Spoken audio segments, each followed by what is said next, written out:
Let's see if the OCTs, the SuperNova, is taking another player down.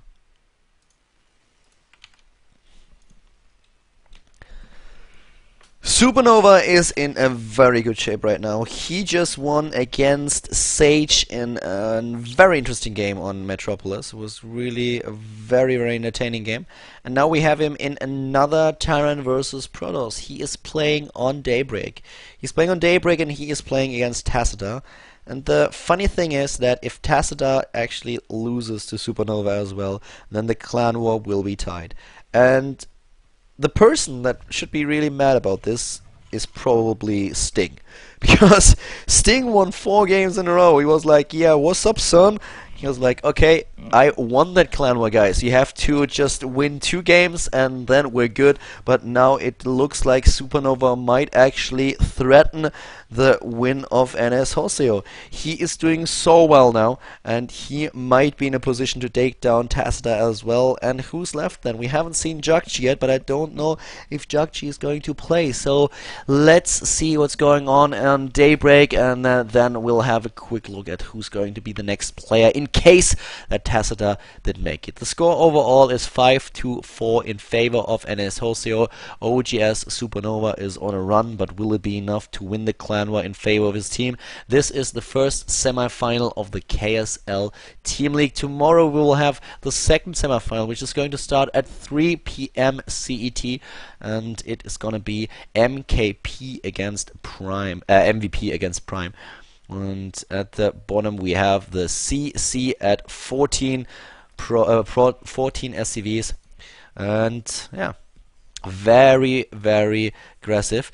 Is he going to build? Well, actually we saw similar builds already, and I remember distinctly a game that we've seen in the GSTL where the Protoss player Next Extreme, he was going for a very, very aggressive build. He realized that his opponent was starting with an early command center and started immediately to save his chrono boost stalkers, and send a zealot out and try to attack as soon as possible. And with all those stalkers, he put up so much pressure that the Terran player fell farther and farther behind as the game prolonged. It was actually really nice to watch. I think he was facing the STC. I'm not 100% sure about it, but I think so.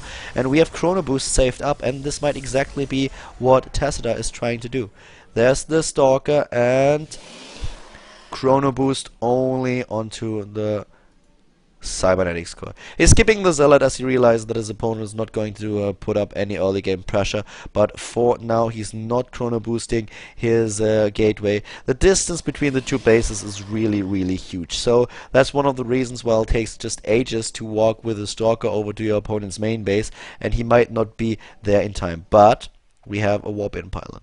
He's going for a warp-in pylon. He's trying to get a little bit aggressive about it. Oh, the proxy Stargate. But look at that SCV. The SCV is already scouting. Oh, SuperNova maybe a little bit too lazy with the SCV. And the Stalker, is he able to deny scouting? I'm not quite sure. The proxy Stargate.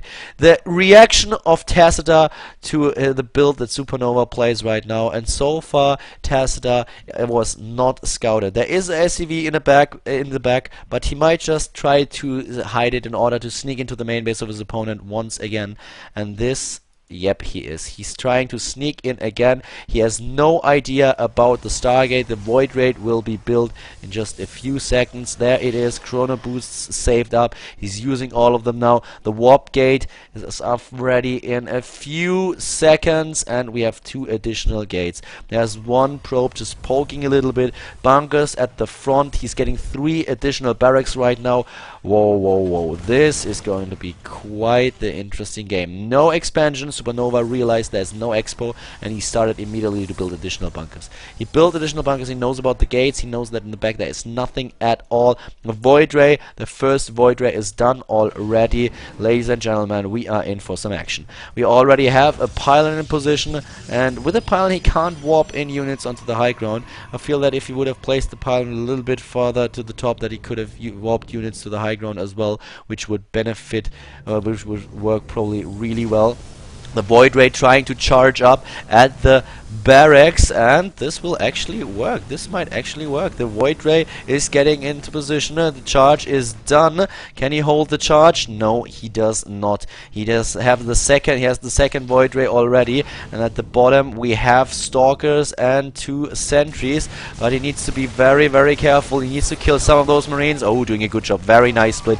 Killing a few of them. And is he able to charge up with his Void Rays? And is he able to kill enough Marines? That's the main question. But with 4 barracks already available, I'm not sure if that's going to work out. He's once again targeting the barracks, but there are way too many Marines now. Way too many Marines, and he's not in the position to warp send some zealots onto the high ground now. But he already has 3 Void Rays now. But what will they be able to accomplish against all those Marines? Stim is not done yet, though. He doesn't have Stim, and the Void Rays are being attacked by the Marines once again.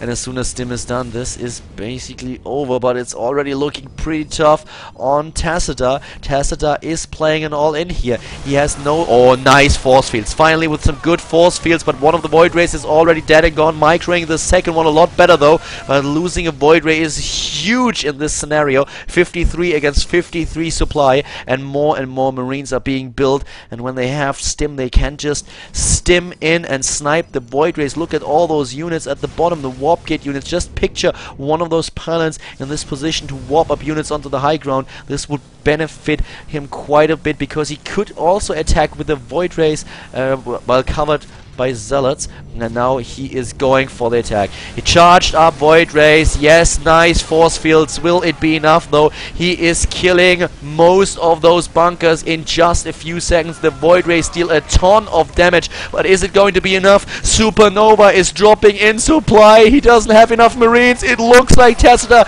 can finally win this clan war for NSH.